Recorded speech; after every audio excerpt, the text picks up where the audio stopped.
Welcome and thanks for joining this presentation on DNA repair mechanisms that respond to anthracycline DNA adducts. Over the next slides, we'll explore how drugs like doxorubicin damage DNA, the molecular adducts they form, and which cellular repair pathways help or hinder tumor cell survival. I'll guide you through key experiments, surprising findings, and therapeutic implications. This slide outlines what we'll cover: an introduction to doxorubicin and DNA damage, mechanisms of adduct formation, study goals and methods, and focused analyses of DNA repair pathways from MMR and BER to NER, HR, and NHEJ, finishing with discussion and therapeutic strategies. Think of this as our roadmap for unpacking how adducts shape repair responses. To start, let's set the stage for doxorubicin and DNA damage. Doxorubicin is a widely used anthracycline that kills tumor cells by disrupting topoisomerase II and intercalating DNA. But it also forms covalent DNA adducts that complicate repair. Understanding these adducts is key to explaining both efficacy and resistance in cancer therapy. In clinical practice, doxorubicin remains a cornerstone chemotherapy because it causes lethal DNA lesions through topoisomerase poisoning and intercalation. Yet beyond that, it produces covalent adducts that persist.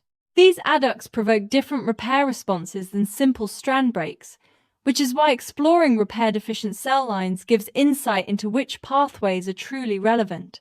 Next, we'll examine how anthracyclines form adducts with DNA. Instead of just cleaving DNA, some anthracycline derivatives react to form stable covalent bonds with bases, altering helix structure and potentially recruiting distinct repair factors. This section explains the chemical and structural underpinnings that dictate how cells detect and process these lesions. Doxorubicin intercalates between base pairs and, often via formaldehyde-mediated chemistry, can form stable amino linkages to guanine residues, creating bulky adducts.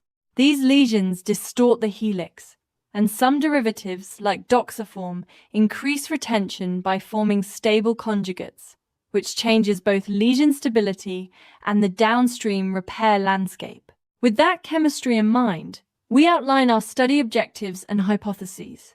We aim to test which repair pathways MMR, BER, NER, HR, or NHEJ handle anthracycline adducts, and whether certain pathways are unexpectedly more or less important for cell survival after adduct formation. Our working idea was that pathways beyond classic NER might be critical. Our core goals were to systematically probe 5 major repair pathways using isogenic, repair-deficient cell lines, and to test sensitivity to anthracycline derivatives. We hypothesized that some pathways would not respond as predicted to bulky adducts, and that homologous recombination might emerge as unexpectedly essential for repairing adduct-induced lesions. Shifting to methods, we used panels of repair-deficient cell lines and a combination of cytotoxicity and apoptosis assays to evaluate responses. By pairing genetic deficiencies with growth inhibition, thymidine incorporation, flow cytometry, and caspase readouts, we could link pathway loss to changes in survival, death signaling, and adduct processing. Our experimental approach relied on repair-deficient models lacking key proteins in MMR, BER, NER, HR, or NHEJ to measure sensitivity to adduct-forming agents, and on standard cytotoxicity and viability assays to quantify effects. This design allowed us to compare how loss of each pathway changes growth, apoptosis, and the cellular response to anthracycline adducts. Now we move to results on MMR and BER, starting with a surprising lack of involvement. Despite expectations, cells deficient in mismatch repair or base excision repair did not show increased sensitivity to anthracyclines compared with proficient lines, suggesting these pathways play limited roles in addressing anthracycline DNA adducts. In other words, MMR and BER deficient cells behaved like wild-type cells when exposed to bar-minomycin or doxorubicin, indicating these repair systems do not significantly process the bulky adducts formed by anthracycline derivatives, and prompting us to focus on other pathways that might handle these complex lesions. Next, we address an NER paradox we observed. Defects in certain NER components produced resistance rather than sensitivity, which runs counter to the classic idea that NER should remove bulky adducts. This unexpected resistance raised questions about whether attempted NER-mediated processing can sometimes trigger cell death instead of promoting survival. We found that cells lacking specific NER factors like XPB, XPD, or XPG were actually more resistant to anthracycline adducts, implying that functional NER may attempt to process these lesions in a way that activates death pathways. In NER-deficient cells, by contrast, that lethal processing is avoided, resulting in unexpected drug resistance. Turning to homologous recombination, we observed clear evidence that HR plays a central, protective role. HR-deficient cells were highly sensitive to anthracycline adducts, suggesting HR is essential for resolving the complex DNA breaks or replication-associated damage that arise from adduct retention, and thus for cell survival after treatment. Specifically, HR-deficient lines showed marked vulnerability to bar-minomycin and doxaform, underscoring that HR repairs complex breaks or collapse events stemming from adducts. This positions HR as a crucial facilitator of survival when cells contend with anthracycline-induced genomic stress and a potential therapeutic target. Assessing NHEJ produced selective sensitivity patterns. Some NHEJ-deficient cells were sensitive to doxorubicin, but not to other anthracyclines like bar-minomycin, suggesting NHEJ's role may be limited to double-strand break processing rather than direct removal of bulky adducts, highlighting a mismatch between lesion type and pathway specialization.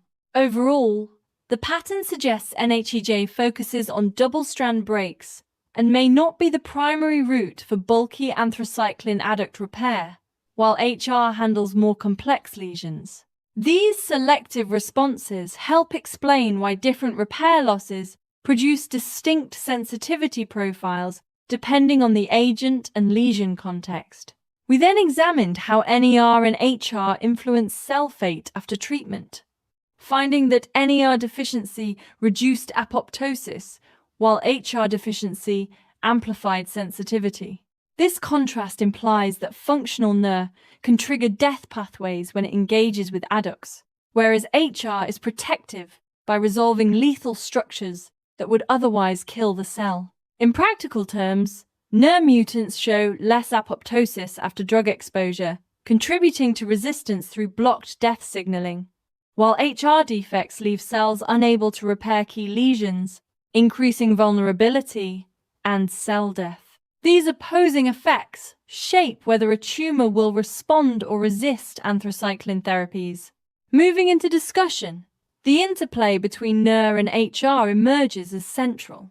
Anthracycline adducts appear to invoke both pathways rather than being handled solely by NER, with NER sometimes promoting death and HR promoting survival. This dual engagement reframes how we think about lesion processing and therapeutic targeting. From a therapeutic perspective, tumors with high NER activity may actually be more vulnerable to adduct-based agents due to lethal NER processing, while HR-defective tumors are highly sensitive and might be ideal candidates for anthracycline derivatives. This interplay suggests tailoring treatment to a tumor's repair profile could improve outcomes.